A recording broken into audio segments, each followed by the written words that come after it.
Hi అండి అందరికీ. ఈరోజైతే మా అక్క కూతురు పెళ్లి షాపింగ్కి అయితే వెళ్తున్నాం మేము. వెళ్ళడానికైతే ఇంద్రం వచ్చామంటే 10 మంది ఉన్నాము చూడడానికైతే. ఒకరికి నచ్చిన చీర ఒకరికి నచ్చట్లేదు. 10 మంది వెళ్తే ఎలాగుంటుంది? నేను ఒకటి చెప్తే ఆమె ఒకటి చెప్తుంది, ఆమె ఒకటి చెప్తే ఈమె ఒకటి చెప్తుంది. లాస్ట్కి పెళ్లి కూతురికి అయితే అసలే నచ్చట్లేదు. చూసి చూసి చూసి అలసిపోయి ఏం చూడన్నా కూడా అర్థమవుతలేదు. బొచ్చడు చీరలు వేసినారు, ఈమెకి ఏం ఒక్కటి కూడా నచ్చుతలేదు అసలే. గోల్డ్ గోల్డ్ గోల్డ్ గోల్డ్ పిచ్చింది ఆమెకి ఎక్కువ. గోల్డ్ చీరలే కావాలని చూస్తుంది బాగా. చూసి చూసి అలసిపోయి మా చిన్నోడు షాప్కి వచ్చిండు, వీడియోస్ తీసుకుంటుండు. షాప్ అంతా తిరిగిస్తున్నాడు. వాళ్ళు కూడా పాపం చూపించి అలసిపోయి నిలబడుతున్నారు. ఏం చేయాలని వాళ్ళకు కూడా అర్థమవుతలేదు అసలే. మా వాళ్ళు కూడా అలసిపోయి ఏం చేయాలని అర్థమవుతలేదు. చూస్తున్నారు ఎలా.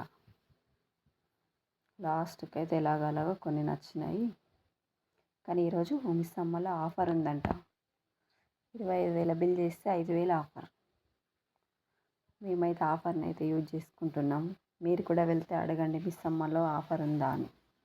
50,000 బిల్ చేస్తే 10,000 ఆఫర్. 1,00,000 రూపాయల బిల్ చేస్తే 20,000 ఆఫర్ అంట.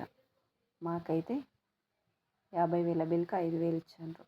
25,000 బిల్కు 5,000 ఆఫర్ ఇచ్చిండ్రు. ఈరోజు మాదైతే ఇలాగెలా సగం షాపింగ్ అయింది, ఇంకా సగం ఉంది, బయటకు వెళ్ళి చేసుకోవాలా. ఈ తాత చీరలు చూపించడేమో కానీ మొత్తం దిమాగ్ తింటున్నాడు. చూసి చూసి చూసి అలసిపోయింది ఎక్కడోళ్ళక్కడ. లాస్ట్కి ఎలాగోలాగా షాపింగ్ అయితే అయిపోయింది.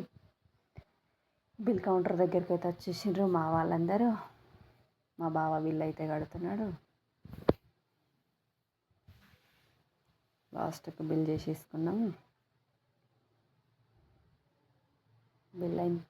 బిల్ అయిపోయిన తర్వాత వాళ్ళు ఏమన్నారంటే, పెళ్ళి షాపింగ్ కదా, మేము కూడా మీ అందరితోటి ఒక ఫోటో తీసుకుంటాము వాళ్ళు ఇన్స్టాగ్రామ్లో పెట్టుకోవడానికి అని చెప్పిండ్రు. సరే అని చెప్పేసి మేము కూడా తీసుకోండి అని చెప్పాము.